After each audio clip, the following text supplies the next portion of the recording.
I want a description of the winter storm that is brewing in the United States. What are the casualties? And I believe that is leaving a lot of people without power. Norman Floyd Barnes. Greetings. Good morning. Today we are trying to dig out from the storm over the weekend, which encompassed uh, 25, 2,500 miles of snow. It ranged from the state of New Mexico all the way up to Boston.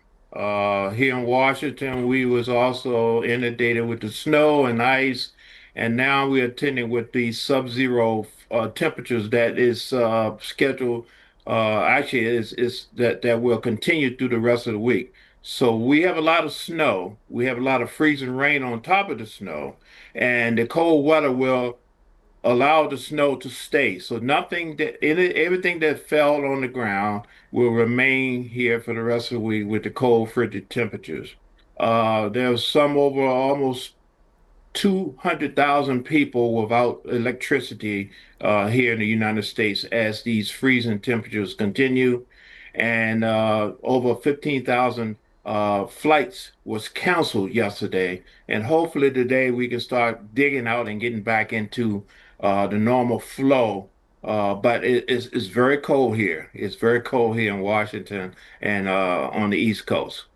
Of course, that's a very good update of the geographical systems that is taking place in America. But I want to ask about Minnesota. And of course, the Minnesota's Democratic Governor Tim Walz has said and demanded that for Donald Trump to pull out untrained federal immigration agents out of the state after this fatal shooting of a second Alex Pretty, who was a nurse and who did not seem to aggravate the situation on the videos that went viral amongst social media users. But I want to ask Norman Floyd this question. Kristi Noem, the Secretary of Defense in that Homeland Security, she has said that this is ICE carrying out their regular operations, but this is also the state where the historic George Floyd matter had taken place, and of course Black Lives Matter, the entire movement had started from this very city. I want to understand what is the future for Minnesota, and this would be the first time where the people did not meet eye to eye with the federal government. I want your analysis before I can come back to the studio. Norman Floyd Barnes. Yes, good morning. Ironically, this is not the first time the state of Minnesota has problems with the United States government. We can we can predate this. We can go back in 1930s prior to the American Second War. We was having issues with political problems stemming from the political beliefs from certain people out of Minnesota.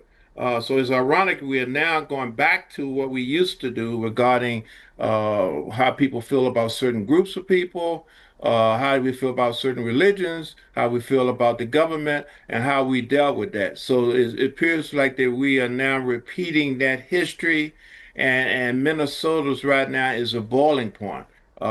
We have issues now going on with the Congress. Congress is now very concerned about the budget. We have a federal budget that needs to be agreed to by this Friday. Certain members of the Senate is talking about and very serious about delaying and not voting for the budget of the United States, which means we'll have to go into another shutdown, which means people will be furloughed and funding will be held up. Uh, the Department of Homeland Security has a budget, particularly dealing with ISIS, has a budget larger than the FBI right now. A new, uh, I guess, agency that the president is utilizing for this immigration of funding and immigration attack has more funding than the FBI. And so people are very concerned. The government are very concerned about the use of this militarized agency to impose this hardship on the American people in the face of using immigration as a campaign. So we are looking for very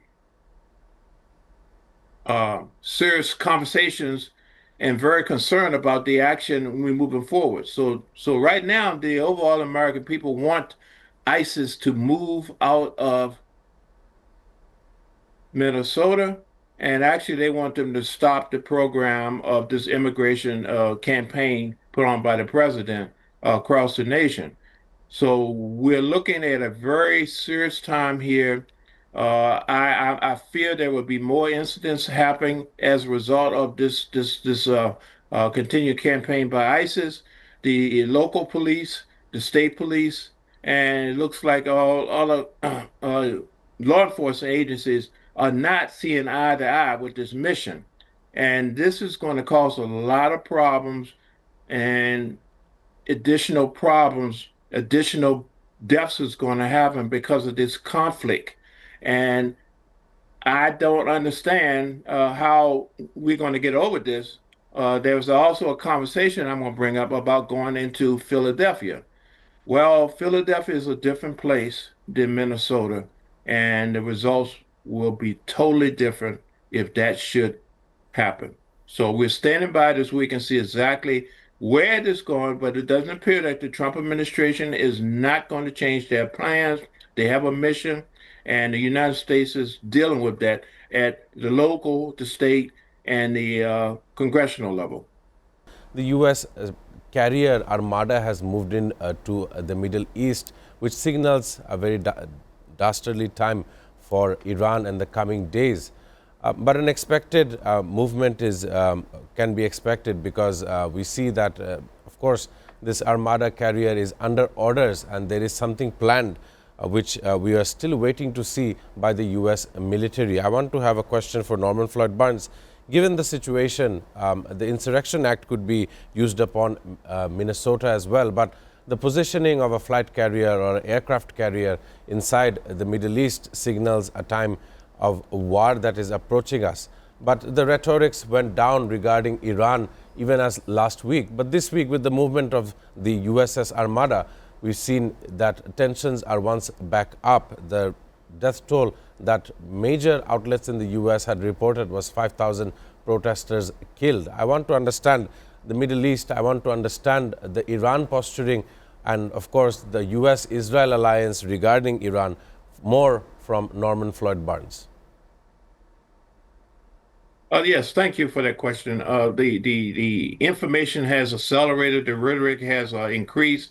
That number of reported deaths is now, through some sources, I haven't verified yet, but some sources saying that the number has reached up to 31,000.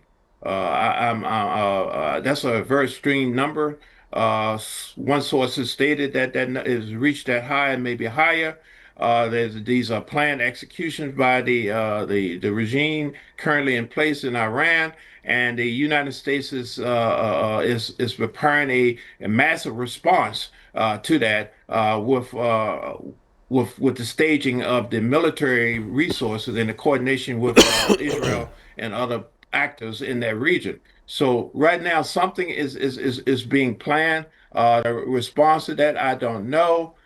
We have issues here in the United States which will affect that. Congress is like I said, talking about how to close the budget, how to deal with these issues going on with immigration, and basically the funding for how we going to deal with Venezuela, Greenland, and now Iran. So again, this hot mess is now becoming a volcano. We are having issues and midterms, they're still talking about midterms coming up. So we are in for a very unstable time ahead. As you were hearing Mr. Ali Ahmed in the studio, how Mark Carney had Oh, delivered Karni, I his. could come. I will definitely come back to you regarding this, but I want to ask Norman, what is the composure Mark Carney holds, talking about Donald Trump without even mentioning his name, and of course visiting China, a rival of the United States, or the contender who is now trying to look like the universal world power after the United States. I want to understand the Canada-US friendship with Norman Floyd Barnes before I can come back to the studio. Yes, thank you. We have a very neighborhood situation where the Our Canadian friends, our Canadians, countrymen, is in the leaders are trying to figure out exactly how they want to position themselves. The U.S. position is that Canada needs us. Canada's response is that we are Canadians and we will do what Canadians need to do, and that means we will work and talk and do business with anyone and everyone we want to. So we do not depend and we're not part of the United States and we're not one of your colonies and we will prevail in spite of you. So that is the Right. position we have right now with Canada. Canada is now flexing their identity and basically who they are. And they said, well, we're going to do trade, we're going to do commerce, we're going to do business with the rest of the world. We are not your servant and we're not part of the United States. We gladly be partners to you like everyone else, but you do not tell us what to do. So that's what we have right now. We have a back and forth exactly who is control, who's the mother, who's the father, that type of situation going on. And but we still are neighbors. We're still going to do business. The people are still going to come back and forth. That relationship is not going to go away. We just have two leaders right now who are trying to position themselves exactly who they are and trying to act as I call peacocks. I want to know more from Norman Floyd Barnes. We see that the entire world was caught up with Greenland, especially NATO. The North Atlantic Treaty Organization was busy understanding the sovereignty of Greenland. And in that process, people have forgotten that Ukraine-Russia war is still going on. 30% of the country's eastern flank has been captured by the Russian forces. Whether or not these lands will now belong to Russia, where is the internationally demarcated line or a new border? All of this is very important understanding the world geopolitics. I want an analysis of the very recent from Norman Floyd Barnes. The talks this weekend in Abu Dhabi concluded, the two-day talks concluded without any type of significant announcements or conclusions. Uh, the war continues, this endless war continues in Ukraine. Uh, just like here, winter is sitting in. Uh, the people are very tired. They're very disgusted, and they're very weak because of lack of energy, power, food sources, and these continued drone attacks. Psychologically, the people want a solution. They want peace. But our leaders, the government leaders in Ukraine and Russia, is hell bent on continuing this conquest until the bitter end. So right now we have no um, improvements, no response from the meetings this weekend, and the bombardment and the campaign continues. But an interesting news comes out from North Korea. Its leader Kim Jong-un visited an art studio to guide the creation of sculptures to be displayed at a memorial for estimated 6,000 North Korean troops who died fighting for this very war. According to their state media, KCNA, Pyongyang says that it deployed some 14,000 soldiers to fight alongside Russian troops in Ukraine, according to the Western sources. So it's not just a Russia-Ukraine war as a title, but it does have elements from allied countries such as North Korea. And to some extent, we also see those who have been those who have been trying to migrate into Europe. Some of them very illegal means. Even they, out of Bangladesh, have been included in this war. We've seen on social media that they are participating in this Ukraine-Russia war. It is a very confusing time. Of course, in international politics, we understand that the U.S. position must be clearly defined. And at this moment, the Pentagon does not really realize or understand the importance of daily lives of the Ukrainians. They've been going through war for almost 4 years with numerous deaths, and the attacks seem to be continuing even while there is a winter wave that is capturing that hemisphere. Of course, it is above the equator line, and winter is supposed to be the terrain. But attacking energy infrastructure is, of course, another venue that has affected this war. I want to understand from Norman Floyd Barnes, during this war, and of course, some of the meeting over the weekend in Abu Dhabi and the 20-point US plan. The problematic issues were being discussed, and of course, there are some, but now there are fewer of these issues, according to the media outlets. I want to understand what is your take, and how do you think that other players are involved in this war? We understand that between the two sides, Turkey had made sure of a prisoner swap agreement almost two times in a row when it was still 3.5 years of the war. I want to know more from Norman Floyd Barnes on the impact and the contributions of the other nations into this war. Uh, let me just add that war is big business. Uh, Particularly one of the United States is stated to be one of the largest manufacturer of weapons. We have stockpiles, particularly here in the United States, with our weapons, military weapons, and believe it or not, these stockpile has to be rotated. So by dealing with conflicts and as being a transitional administration, these munitions are being sold, given, and provided to these conflicts, and that creates a situation where we have what we call an endless war, endless conflict. The situation of Ukraine. Uh, and Russia is one of these things where the munitions are being given to NATO, European Union, and they are basically selling them and utilizing them for this situation in Ukraine. Uh, Same situation with Venezuela. These munitions that are being used are old stockpile information that has to be recycled, basically, is being recycled. So basically, the opportunity to utilize these things are being utilized in these conflicts. So I don't see that any peaceful period of time is going to be in our near future. There will be conflicts and there will be supplies of these weapons and equipment. So the Ukraine situation is basically, I see that going on for a period of time until basically Russia decides we don't want to play ball anymore. We want to stop this. We want to end this. But right now, supplies are being provided to both sides to continue this conflict for the purpose of profit. What I call, we in a world of war of profit. Everything is now is a transactional situation in the eyes of profit. So profit is driving a lot of this stuff. Uh, People is Right. collateral damage. Uh, Whether all these things will come on, these are part of the things going on. But right now, this is basically a period of profit and basically transactional acquisition of land. That Right. is what's happening globally.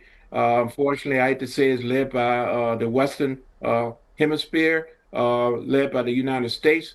So business is moving forward, even though there's a trade issue with war or oil and all these things, but there are other ways of making money. And we're seeing that war is the biggest business Of around. course, that is a very strong statement coming from Norman Floyd Barnes.